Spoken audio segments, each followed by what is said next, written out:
All right. Hello. This is chapter 7.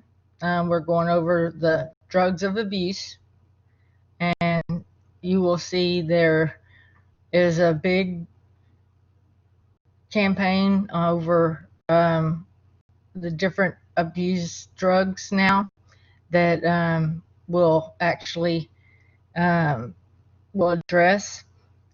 And I want to go over and let you know the terminology and objectives. Go through your Elsevier, go through your NCLEX questions. Just make sure you really know about the safety of these drugs. So we're going to proceed, and we're going to go ahead and cover substance use disorder, your context, your risk factors, how it affects the cognitive development, how it affects the family, related to the risk factors, social risk factors, individual risk factors, the definition, of course, of the substance use disorder. It's possible for all drugs to be misused. Drug use is a serious, complex social and health issue with negative consequences for everyone involved. With society, with the pharmaceutical companies, for people that really need it. It has caused problems with them obtaining it because of the abuse of those drugs. We have the different family dysfunction, the loss of employment, failure in school, domestic violence, and child abuse. We have the cycle of life you see in generations with the children that are raised in that environment. A big percentage you're going to see the repeat of the next generation having the same issues. So we have to really understand and know about education and how they can find resources. But before they find the resources, they're going to have to want to do it. So different things that society's doing to implement this doesn't mean that it's going to stop the issue. It's just basically opening up what they call bathtub pharmacies, where people are buying in the black market.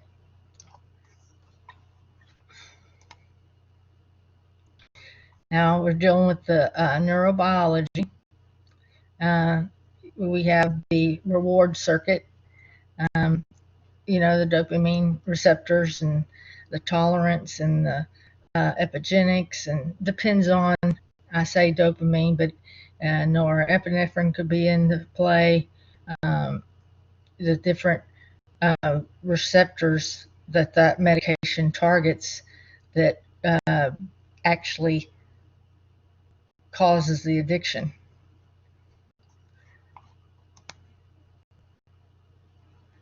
You have types of substance use disorder, alcohol. You got short-term, long-term effects that you deal with it, alcohol toxicity, treatments, inpatient, outpatient, drug-assisted treatment, non-pharmacological therapy. You can refer to Table 7.5.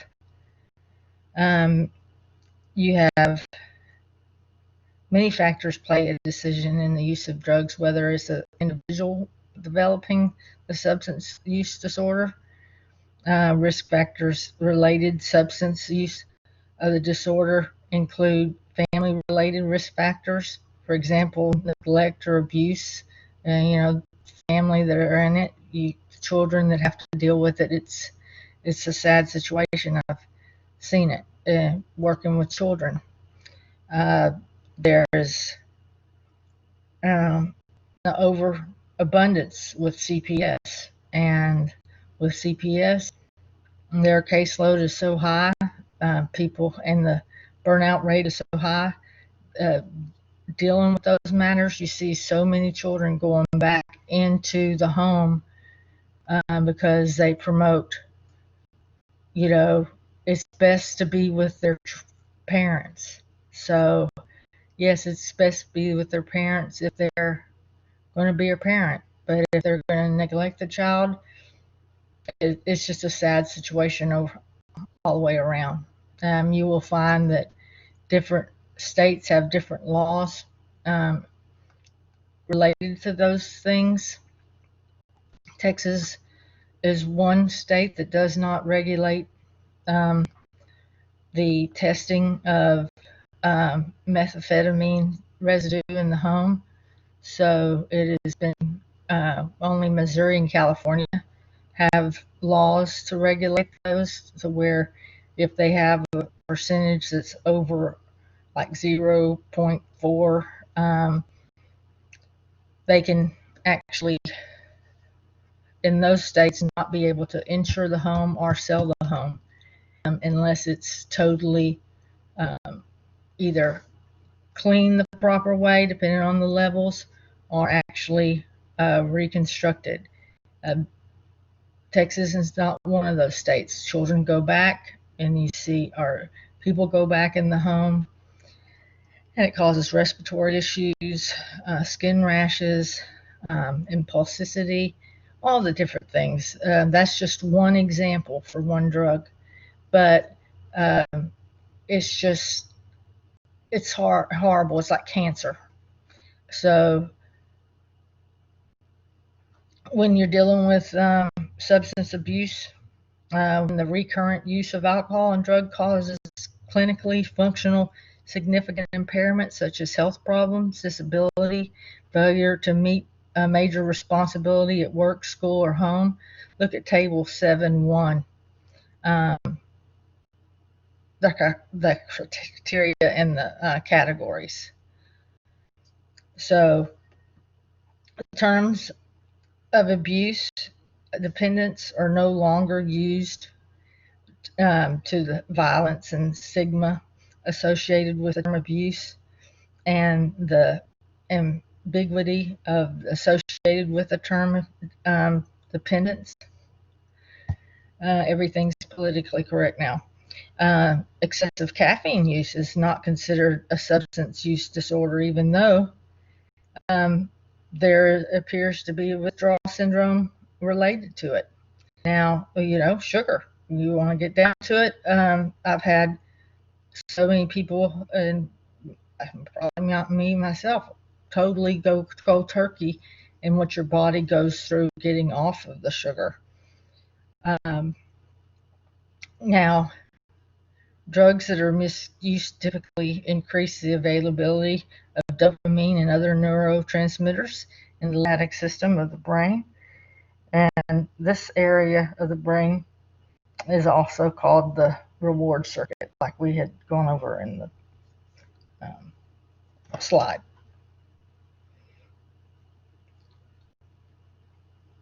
Now, with drugs and how they work in the brain, neurotransmitters, it doesn't copy totally, the same. So the decreased responsive leads to tolerance, and then you need more or a larger dose. You see people to cause that euphoria. They say, for instance, heroin. You have people you see all the time that are celebrities that are, and then all over the world they're using it, but you usually hear with the celebrities, they have gone into drug rehab and they've gotten clean, and they go back, and instead of going with a lower dose, they go with the dose or whatever the amount that they have used before, and that kills them. And so, Narcan, they found they're running out of the supplies of Narcan that can bring the people back. They say in Maryland, for example, they say there's at least 14 plus calls a day just for overdose of heroin. And so they've gotten to know that they can do it and call 911 and get the Narcan and bring them back. So there's that tug of war, and with the people that are out there knowing that they can be treated. So there's an ethical issue because so many first responders are going, here we are out here needing to do other things, follow up with so many different emergencies, and we're going to these homes, to the addicts, and revive them, knowing that they'll be calling in most likely the next day with the same issue, and the Narcan is being used up and not really what it's there to be for. So that's something to keep in mind. Cannabis use disorder, there's a big old, a lot to be said about this right now. The drug effects, limited benefits, long-term effects. It's not the actual it's the THC that's the problems that will have the long-term effects.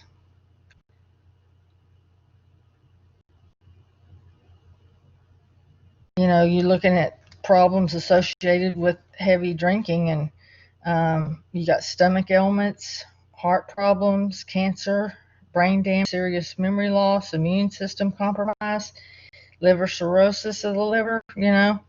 There's alcohol also inhibits the effect of GABA. It's a drug that, it's actually a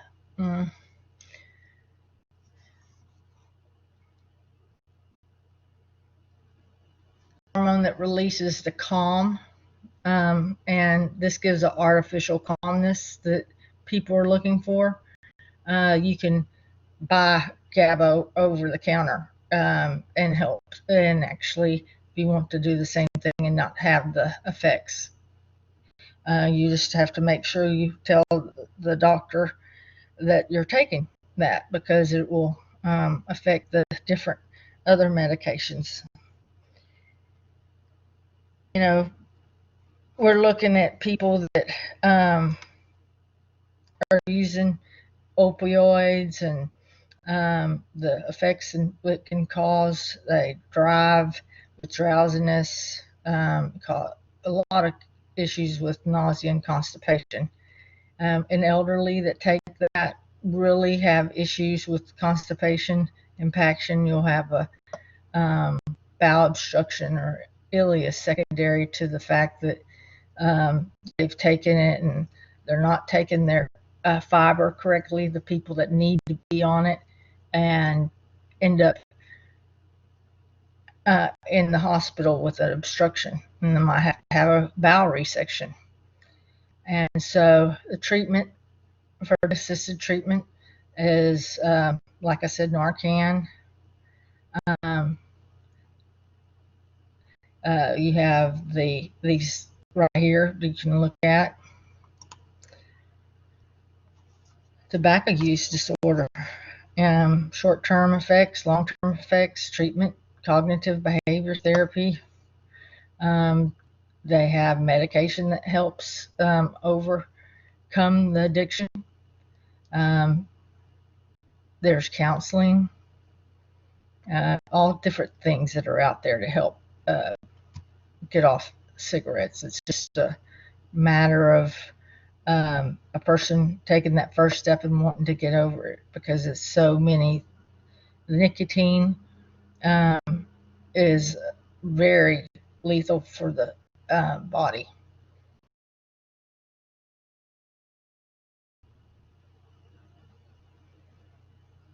A lot of people use cough and cold products. You have people that are taking this, and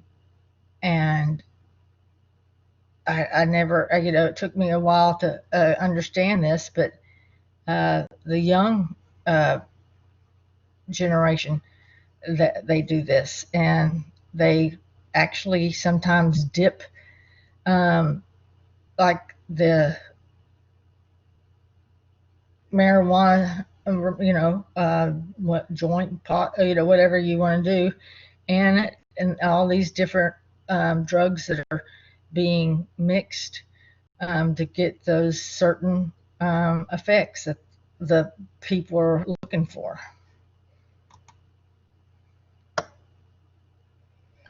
You see women during pregnancy doing this with alcohol, drugs, working in labor and delivery. I've seen so many people, they can't get over it. They just constantly uh, do the drugs, and seeing the children and the rate of special needs going up secondary to drug use. It's draining the surplus. It's just so many issues that are involved in substance abuse. I've seen a term baby, 37 weeks, beautiful little girl. The mother was on um, crack and smoked it, didn't think anything about it, thought it was because she was picking up boxes, and the baby was born dead. So um,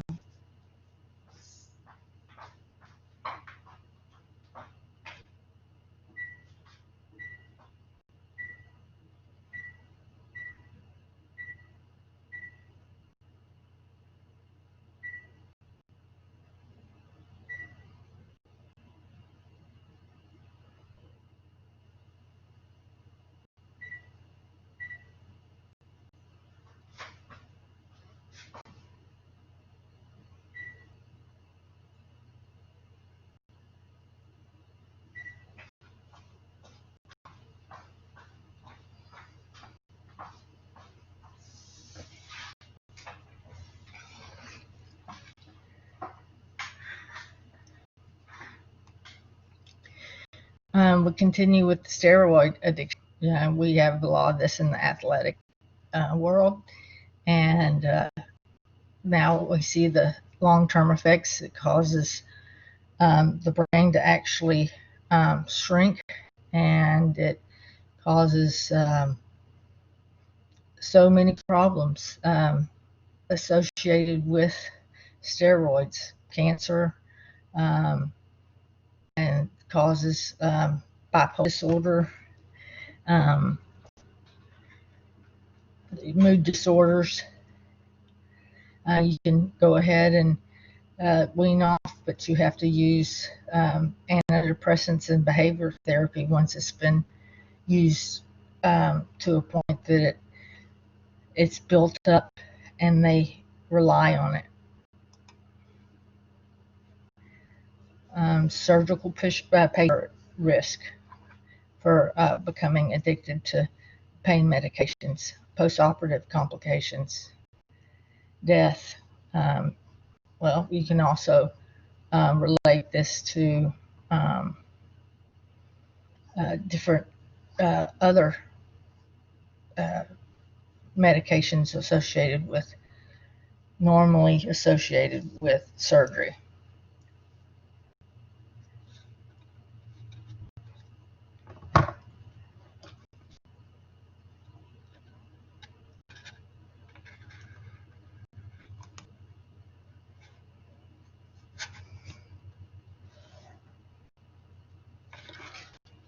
And you have, we're going back to what the fetal, the pregnancies, and alcohol use.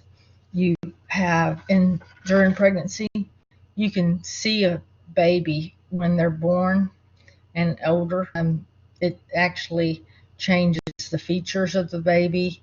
It changes uh, the bridge of the nose. You can see the forehead, the narrowing of the face, elongated, what they call epicanthal folds, where it almost looks like how Asians have the eye that doesn't have the crease on the eyelid. It will affect newborn and definitely causes impulsivity,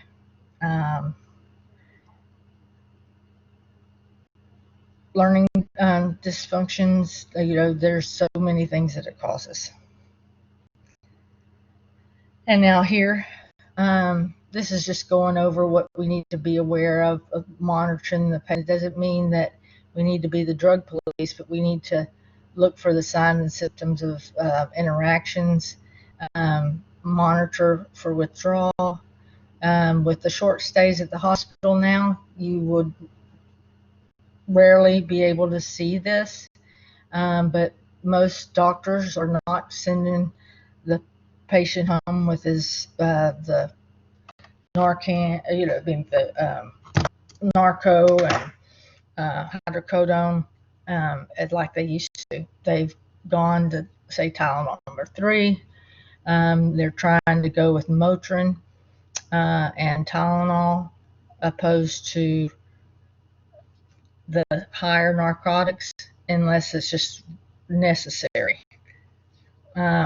Different it can cause is delirium, seizures, and of course the withdrawal syndrome.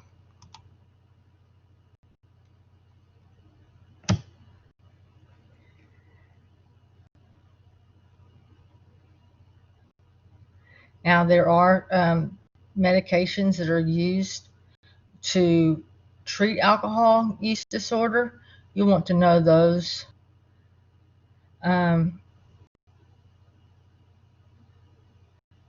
Just look at that and know that. And we're going over the cannabis and how it's most commonly used recreational drug in the United States. Users report feeling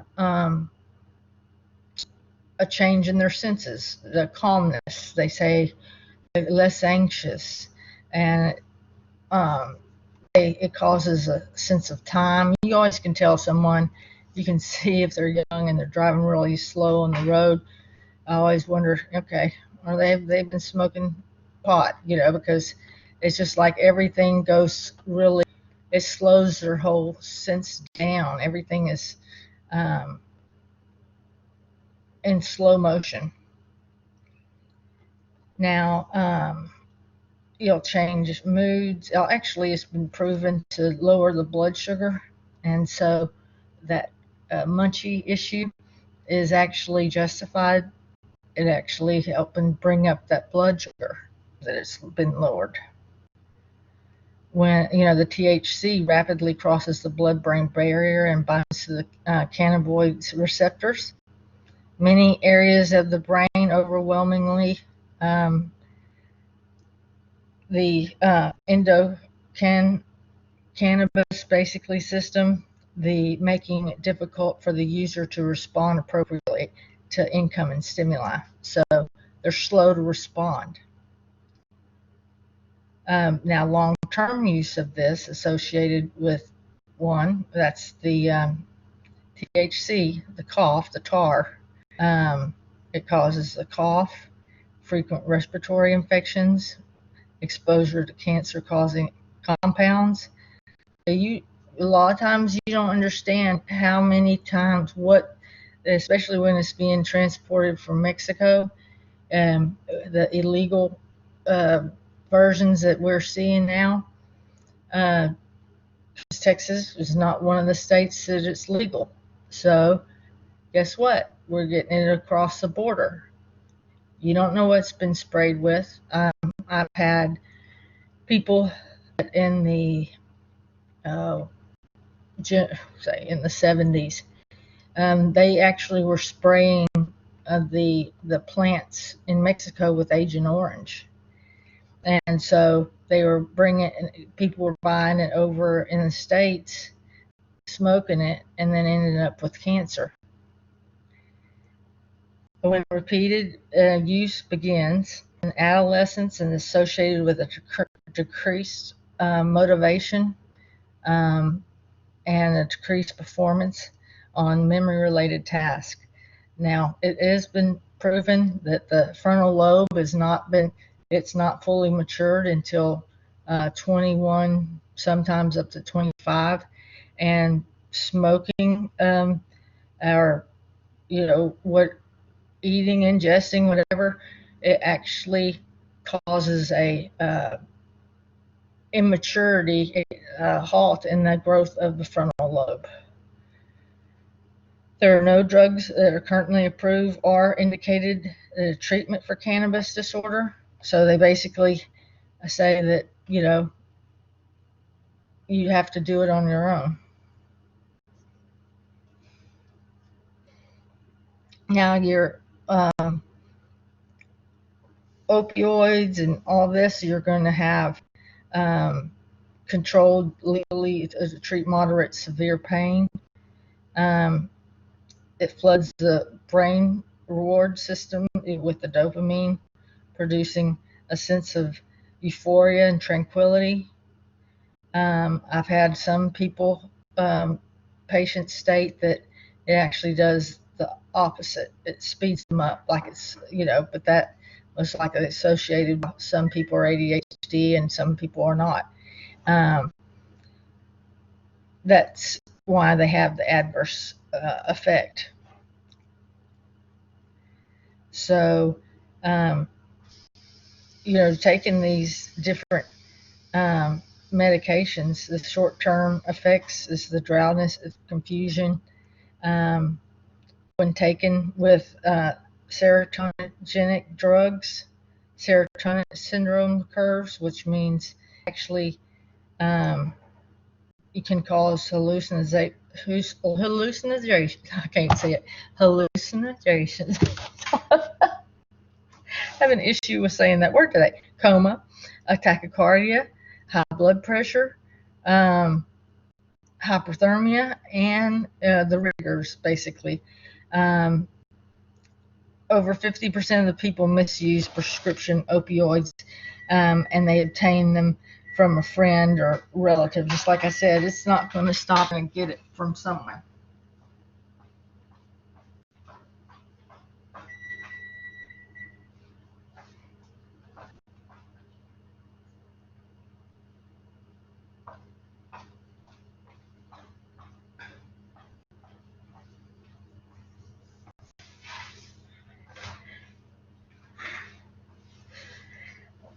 Now, with the FDA toughening up the safety warnings on opioid, including adding a boxed warning about the potential lethal risk associated with the misuse, you cannot it can't be called in anymore. It has to be a written script, and so you have to go and get it. So they're causing it to be tougher to pick up a prescription for that medication. Naloxone is a drug of choice in the treatment of respiratory depression associated with the opioid overdose. And it will cause them to be more alert when they wake up. Now, it is approved by FDA to treat opioid use disorder. Naltrexone is, and then methadone, when taken as prescribed and combined with counseling and behavioral therapies, is safe and effective for the treatment of opioid use disorder. Now you have, physicians have been using this drug since the 1950s. But if you see somebody on this drug, it's not always related to that disorder. Some variations of that drug has also been helped with like Hashimoto's. Different studies are being used with that. The buprenorphine, it's actually maybe used to administer for qualified outpatient settings after providers have received training. When taken as prescribed and combined with counseling, behavioral therapies is a safe, effective treatment for opioid use disorder. The largest group using tobacco products are 18 to 25 years of age. That's starting to slow down. They have seen more people using the vaping, and so there was just recently people were associating the issue with vaping.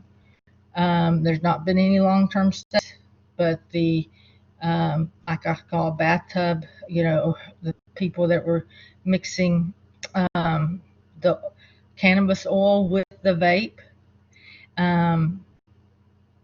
were actually it was a vitamin E oil, and it was actually being inhaled and getting into their bronchi and causing issues there. So that is not related to the normal vaping solution that people use. So there was a big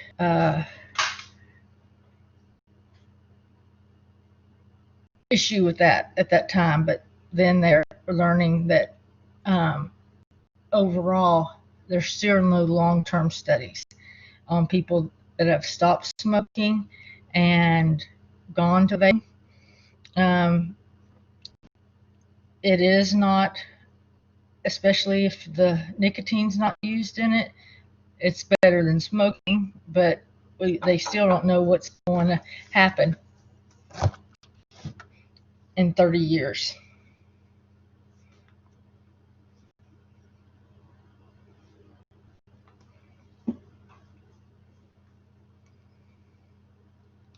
Now, tobacco use also is long damage to about every organ in the human body. It's not just the lungs. It causes issues with the heart, plaque buildup. People have had to have bypass surgery related to the tar buildup in the body.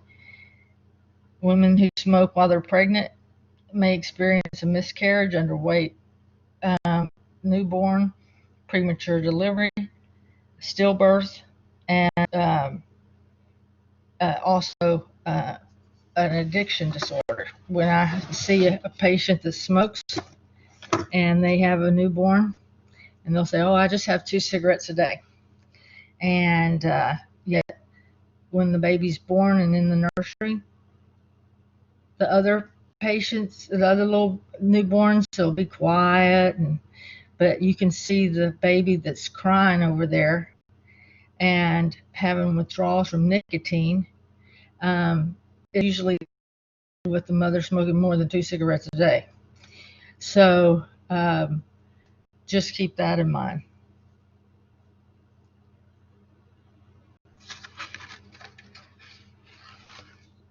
They also have linked this to learning and behavioral problems.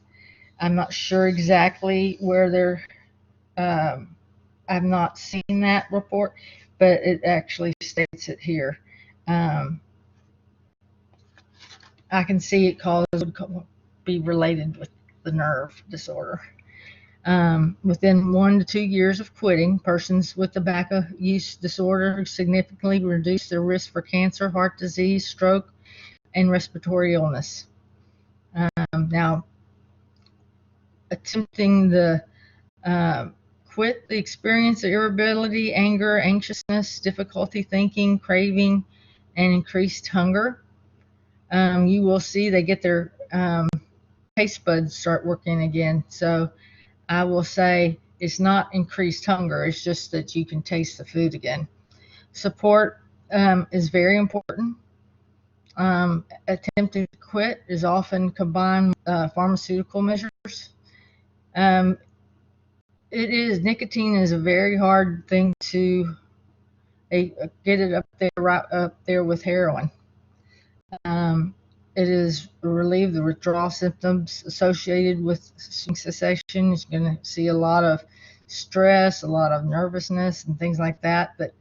And you're going to get some substitution. You're going to do something other than smoke. You're going to eat more. So that's another thing that could be related to the weight gain.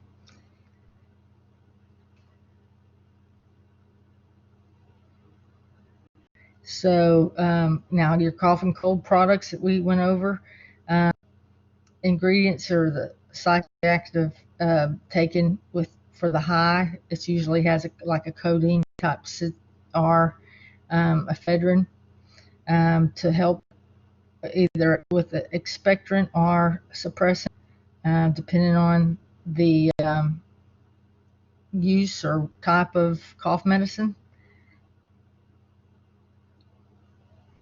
And now there is no FDA-approved medications to treat substance use related to the cough and cold products, unless, for instance, they say that if it's the promethazine, which has the codeine, which is the preference for most drug, seekers. Now, you got the anabolic and the adrenergic steroids. It binds to the androgen receptors and exert antibiotic effect, and it actually, makes you feel stronger. It actually helps the muscle growth and bone and red blood cell production, so you can work out better. You can work out faster.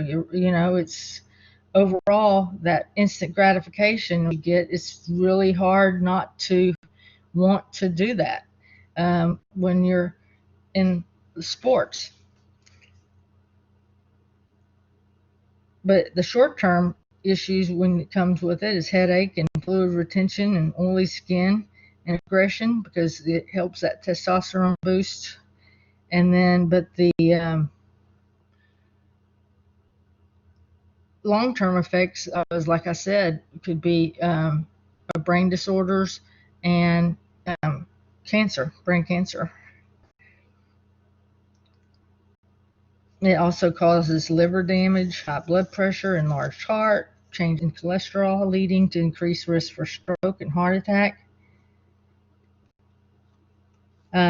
Also, in men, it's been proven that it actually causes shrunken testicles and low sperm count. With related to that, as a nurse, you must alert caring for persons withdrawing from that steroid. It causes depression, so you want to go ahead and add that antidepressant.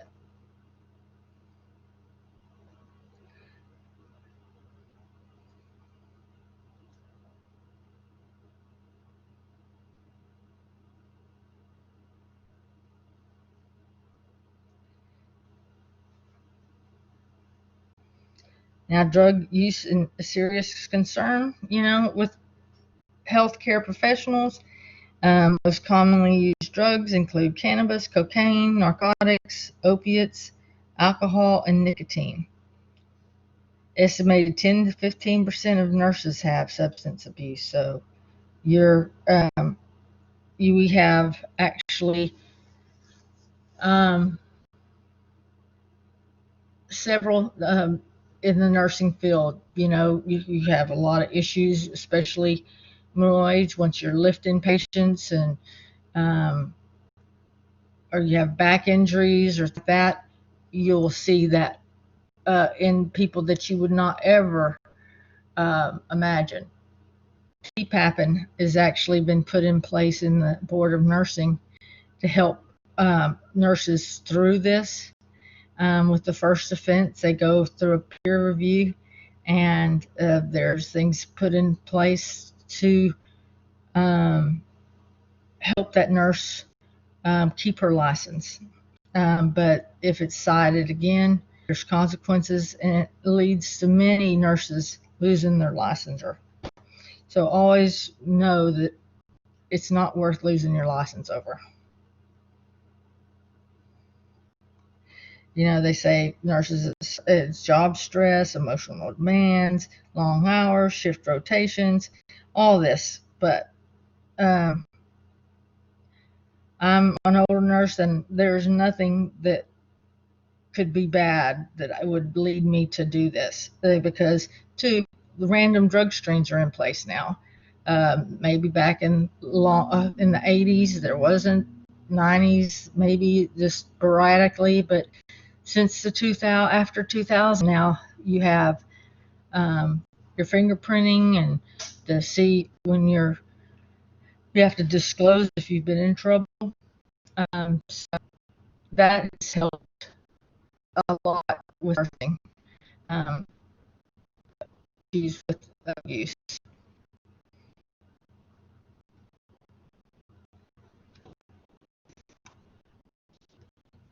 Now here again, this is just repeating what I've already gone over, the different drugs that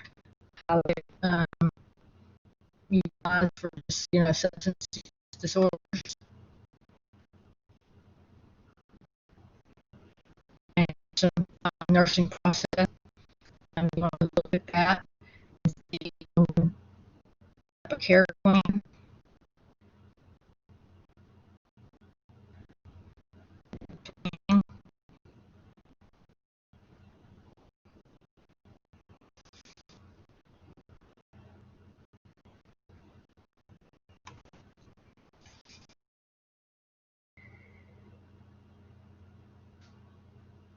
One thing you want to look at when you're working with your patients or your coworkers, you'll see nurses that want to work every shift. They're always willing to work. That changes their personality and job performance, attendance, whether it be less or wanting to work all the time to have access to it. Poor judgment, errors, inappropriate behavior, just different documentation it's lacking like it was common for nurse with substance abuse disorders. You want to always, if you suspect anything, and you're protected by whistleblower law, that you can report that, and you need to report that. It is your duty to report that if you see another nurse that you may suspect. Discrepancy in controlled drug handling records may indicate drug diversion and deliberate redirecting of the drug from a patient or facility to employee or personal use. In most states, nurses may enter non-discriminatory programs, like I said, TPAPPing, designed for evaluation and treatment. These programs include compliance monitoring during the treatment and recovery. They will have to always be with another nurse, a team nurse, when pulling narcotics. They will not be able to pull narcotics alone anymore until they've gone through the program successfully. And then they will have a peer review to when that nurse will be able to regain that right. So here's your practice questions. I want you to go over your practice questions, know them, and like I said, just go over all your resources and how you can utilize your resources to get all your material better. Okay, thank you so much.